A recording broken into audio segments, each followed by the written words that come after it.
I'm a dancer, you know, so everything of my life, I share it on stage. I expect myself to perform better than I've ever performed. I've trained for it mentally, physically. I'm really on the top of my game right now.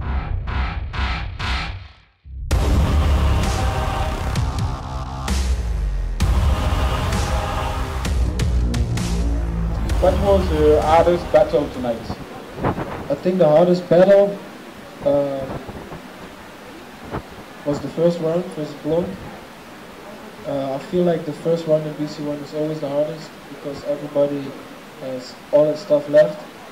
And some guys can be very tricky in the first round, but during the rounds pass, they get weaker because the assortment gets empty. So I think the first round was the hardest to pass. Yeah. We see you with a really like concentrate and strong attitude tonight. How can you define your style? I travel over the floor with unpredictable movements. I try to misguide the eye. I use a lot of creativity and I mix it up with all the basic foundations of breaking. The way I battle, I try to be dominant. So I want to show who's pausing. I want to see somebody, like look somebody in the eye if I'm battling, so we make sure I'm battling against him, not to the floor. Yeah. What can you tell us about the last battle versus Taisuke? The last battle was nice. Have a drink, enjoy. The last battle was nice. I battled Taisuke before at the Battle of the Year. He's a very good b-boy.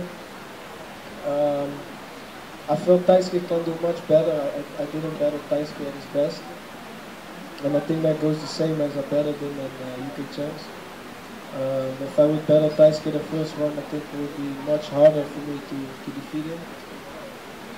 But it was the final, so I was lucky to meet him in the final. And yeah, I felt Taisuke lost more versus himself than he really did to me. Can you let us know when did you start breaking? I started breaking around 2001.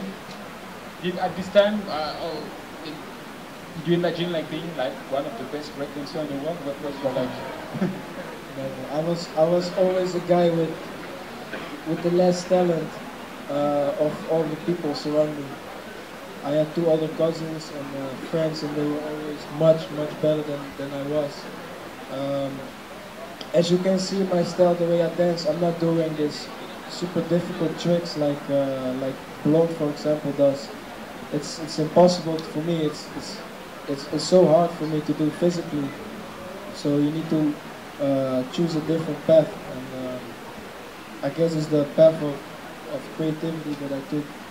And I took it to the next level, and I took my style to the next level, and I keep evolving my way. And that's it, but yeah, I never would expect this, for sure, never.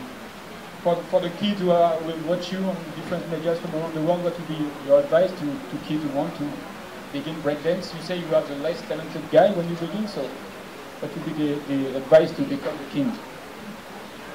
Don't start dancing to wanna be the king. That's my biggest advice. Just do it because you love it and be dedicated. Be critical to yourself. Be critical. Let your friends be critical to you about your style and the stuff you're doing. Yeah, I think that's the biggest advice. And work hard. It don't come by itself. It don't come easy. So work hard. Be critical for yourself. And yeah. Tonight we saw Crazy Legs on stage, the legend.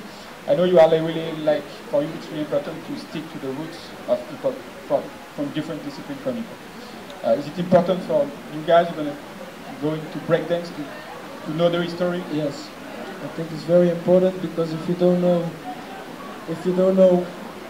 what you're doing and where it comes from, you can never know where you're going. I feel nowadays a lot of kids start breaking. they don't start breaking because they like hip hop in the first place. Also now the music changed, so you start breaking, but you don't really hear the hip hop like I grew up with.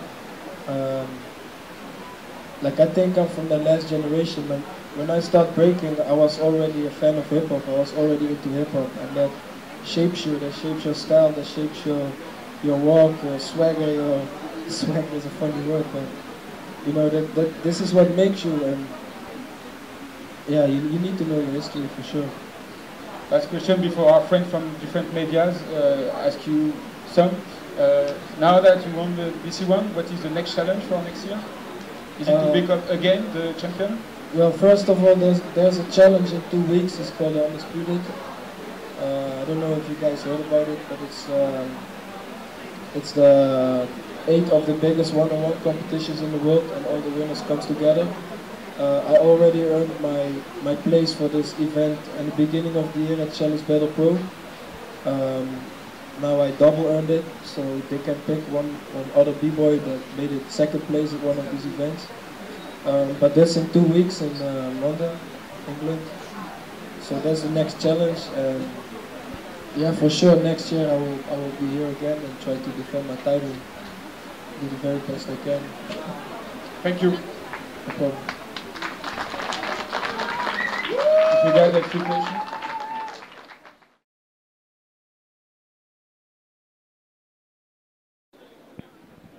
No, I'm a new school b-boy for sure, with an old school touch. I got a lot of love for the old school b-boys. Well, the old school b-boys, I mean they shaped this whole dance. This is where we come from, and I think you always need to have a little touch of this in your dance, just as a dedication for the old school. And I mean, it can be old school, but for me it's like about being timeless. So yeah. I think hip hop these days is still here, but it changed a lot. I think if you want to find the real, you have to dig a little bit deeper and don't watch MTV. You need to do your research on internet if you want to find real hip hop, and not just internet, but yeah, things change, you know. This is how it is. Big shout out to Hip Hop Live from Menno, Hustle Kids, Dev Dogs, Holland represent. Keep it real.